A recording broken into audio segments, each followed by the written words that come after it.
மதுரை அருகே தலித் இளைஞர் வெட்டி படுகொலை செய்யப்பட்டதை கண்டித்து விடுதலை சிறுத்தைகள் கட்சியினர் சாலை மறியல் போராட்டத்தில் ஈடுபட்டனர். மதுரை புறநகர் தெற்கு மாவட்டம் சிலைமான் பகுதியில் அழகர்சாமி என்ற அப்பாவி தலித் இளைஞரை 8 பேர் கொண்ட சாதி வெறியர்கள் நேற்று நள்ளிரவு வெட்டி படுகொலை செய்துள்ளனர்.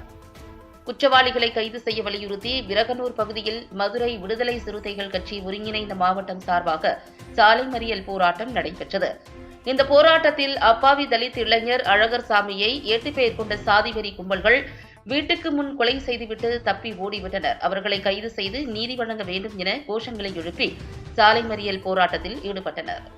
இதில் புறநகர் தெற்கு மாவட்ட செயலாளர் காளிமுத்து, கிழக்கு மாவட்ட செயலாளர் அரசமுத்து பாண்டியன், தெற்கு மாநகர் மாவட்ட செய்தியாளர் ரவிக்குமார், தீபம் சுடர்மொழி மற்றும் விடுதலை சிறுத்தைகள் கட்சி ஒன்றியம், நகரம், முகாம், மகளிர் விடுதலை இயக்கம், புளியம்மாள், பிரேமா உள்ளிட்ட விடுதலை சிறுத்தைகள் கட்சியினர் பலர் கலந்து கொண்டனர்.